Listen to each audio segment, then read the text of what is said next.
Nah, alasan kedua adalah karena perkembangan moral ya. Jadi idealnya perkembangan kognitif itu berjalan lurus dengan perkembangan moral. Jadi seiring dengan secara kognitif kita semakin matang, moral kita juga semakin baik. Dan secara moral itu nggak apa-apa kok kita nggak mengikuti keinginan kedua orang tua kita. Dan itu merupakan suatu fase perkembangan yang sangat wajar gitu.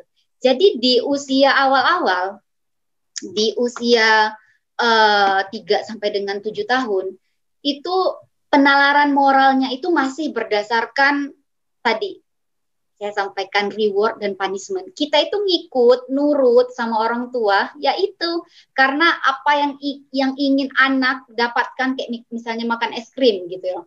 Disuruh bersihin ini, disuruh matiin TV dulu, yaitu. Atau disuruh cuci piring dulu. Kenapa dia nurut? Kenapa dia menjadi anak yang ikut? Yaitu karena mendapatkan reward atau avoiding punishment itu. Kemudian di konvensional ya, di anak usia 8 sampai dengan 13 tahun, penalaran moralnya itu berdasarkan motivasi eksternal. Oh, anak yang baik itu harus kayak gini. Ditambah lagi dengan adanya hukum atau suatu hukum yang bisa menertibkan suatu perilaku. Ini memang di usia-usia sekolah SD dan SMP ya. Ya harus datang tepat waktu ya karena ini aturan. Jadi motivasi dia ngikut itu masih motivasi eksternal. Nah, di perkembangan moral post konvensional, masa-masa adulthood, masa-masa dewasa, ini memang berdasarkan personal etik gitu lah, berdasarkan apa yang kita yakini, ini interest kita gitu loh. Prinsip hidup kita yang sudah kita cari dengan pengalaman hidup yang panjang, berinteraksi dengan orang banyak, membaca berbagai literatur, mengunjungi berbagai tempat. Dan ini udah jadi prinsip hidup kita. Dan kita mau hidup dengan sesuatu yang membuat kita bahagia, ya. Bukan menjadi sesuatu hidup dengan membuat kita kayak terpandang tapi kita tertekan di dalamnya, bukan itu. Jadi secara moral pun ketika kita sudah mengikuti apa yang personal etik kita, it doesn't matter, nggak apa-apa kok kita nggak ngikuti kedua orang tua kita gitu. Karena secara fase perkembangan pun harusnya itu udah selesai kontrol orang tua kepada kita gitu. Nah, isu-isu saat ini yang menjadi alasan kita tidak harus mengikuti keinginan kedua orang tua kita, misalnya pekerjaan. Orang tua misalnya suruh banget nih jadi PNS. PNS tuh katanya gajinya gede, udah uang pensiunannya gede. Padahal sebenarnya di zaman digital sekarang, informasi tentang profesi pekerjaan itu sudah berkembang. Jadi nggak harus jadi PNS yang sangat terkait dengan seragam ya. Udah banyak banget profesi-profesi sekarang kayak YouTuber. YouTuber itu udah ada passive income dan gajinya lebih gede dari gaji PNS kalau memang subscriber, viewersnya dan kontennya memang konten-konten yang bagus ya. Terkait juga dengan haram halal lagi ya, konten-konten yang benar-benar bermanfaat yang dia suka. Nah, selanjutnya wanita tidak harus sekolah tinggi. Ini sering banget nih kok di desa-desa. Ngapain sih, Ndu? Atau ngapain sih kamu tuh kuliah, ujung-ujungnya pasti ke dapur, ujung-ujungnya pasti ngurus anak, ngapain sih ngabis-ngabisin duit, mending nikah aja. Sering kan ya dengar-dengar yang kayak gitu.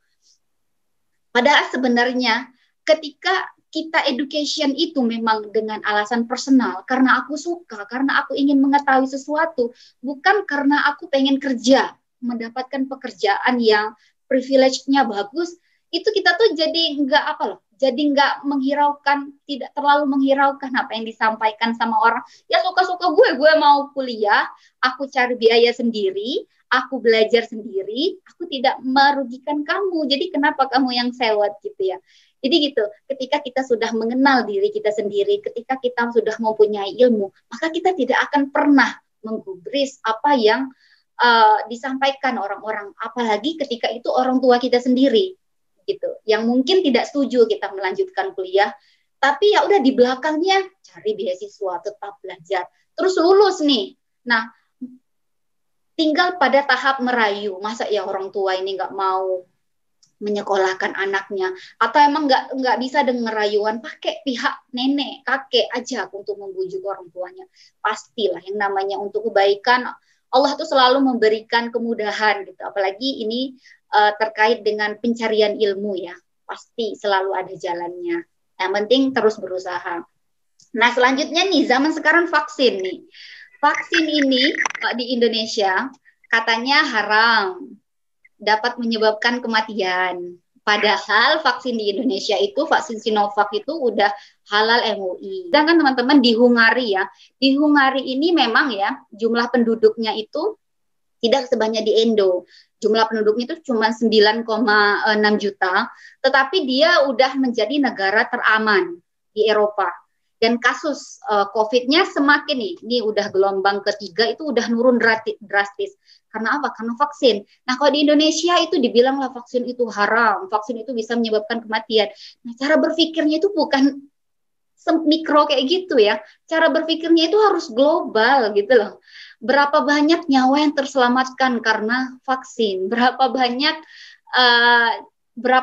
ekonomi yang terselamatkan di vaksin? Jadi kami di Humari sekarang udah nggak pakai masker, udah nggak social distancing, toko-toko udah buka, udah nggak ada pembatasan sosial lagi. Cuman kalau di rumah sakit memang harus pakai masker ya karena emang rawan. Sedangkan di Indonesia lihat nih karena kekompleksitas masyarakatnya mulai dari ada yang bilang haram lah, belum lagi ada ustadz pengaruh ustadz yang bilang ini masalah akidah lah. Zaman dulu nggak ada kok vaksin-vaksin, tapi umat manusia selamat tuh dari wabah. Ya belum terdata aja zaman dulu berapa banyak yang mati, berapa banyak yang hidup kan. Zaman sekarang udah digital, semua terdata, semua terbukti secara ilmiah dan ya memang itu yang harus terus cepat penanganannya. Jadi teman-teman di sini saya harap yang belum vaksin silahkan vaksin ya. Jangan sampai terlambat karena vaksin itu adalah kita sudah menyelamatkan diri kita dan orang sekitar kita. Jadi kalau orang yang nggak vaksin itu menurut saya ego banget. Karena oke, kamu mempunyai daya tahan tubuh yang baik untuk mematikan virus, tapi lihat orang di sekitar kamu yang mungkin antibodinya nggak cukup dan nggak bisa melawan virus itu, dia bisa sakit, bahkan bisa menyebabkan kematian. Ketika kita divaksin, ada antibodi spesifik yang memang dimasukkan ke dalam tubuh kita untuk mengidentifikasi kalau ini virus corona gitu. Jadi kalau ada kasus kematian karena vaksin, itu memang harus dianamnesa lagi ya, apakah komorbidnya atau memang masalah antibodinya yang mungkin dia tidak jujur pada saat divaksin. Kan sebelum divaksin kan kita ditanyain dulu nih, sehat nggak, makan nggak kamu sebelum ini, itu karena dia akan mempengaruhi ke kesehatan. Gitu. Jadi kalau misalnya orang tua kita nih nyuruh kita, ngapain sih kamu vaksin? Udahlah, kalau mau mati, mati aja. Nggak apa-apa kok kita nggak ngikuti kedua orang tua kita. Karena apa? Karena kita punya ilmu tentang vaksin ini. Karena kita sudah melihat bagaimana manfaat vaksin di mata global. Selanjutnya tentang parenting style ya. Anak tuh harus dipukul kata orang tua kita supaya jadi nurut. Padahal sebenarnya berdasarkan research memberikan hukuman fisik dan verbal kepada anak ya bisa menyebabkan anak mengalami kecemasan, perilaku agresi. Artinya ketika dia ditampar dia akan lebih parah lagi dari menampar itu kepada orang lain. Dia mungkin menendang, bahkan bisa lagi membunuh. Kemudian narkoba dan perilaku menipu. Jadi ketika ada orang menipu, silahkan di cross check lagi bagaimana parenting style-nya, parenting style orang tuanya, apakah ada kekerasan verbal, mencaci. Kekerasan verbal tuh kayak apa yang merendahkan, menghina, mengancam kepada anak, itu udah bully ya, itu tidak baik ya. Jadi membuat anak akan kayak gini, cemas, agresi dan sebagainya macamnya. Jadi di usia ini misalnya orang tua kita nyuruh, nenek kita nyuruh, pukul aja biar dia nurut. Apakah kita harus ngikut? Enggak. Karena apa? Kita punya ilmu bahwa memberikan hukuman fisik dan verbal itu bisa menyebabkan ini. Dan ini penelitian ilmiah, teman-teman. Penelitian ilmiah itu artinya sudah dilakukan fenomenanya dengan serangkaian metode yang sistematik dengan subjek penelitian, bukan hanya satu, mungkin ada yang longitudinal study. Jadi sangat tidak mungkin, apalagi udah dipublish di international journal, itu tingkat kesalahannya dibandingkan dengan kasus-kasus mungkin pada zaman orang tua kita, kasus personal yang dia mungkin mengancam, memukul anaknya itu tertib ya, nurut. Tapi tertibnya itu apakah karena dia mau tertib atau karena takut gitu. Jadi penertiban perilakunya itu memang harus dianalisis lah sama orang tua. Jadi nggak apa-apa ketika kita dalam parenting style ini kita tidak harus sama dengan cara pengasuhan orang tua kita, apalagi itu yang tidak baik. Gitu. Jadi sebelum menikah perbanyaklah ilmu dalam berumah tangga dan perbanyaklah ilmu juga dalam mengasuh anak.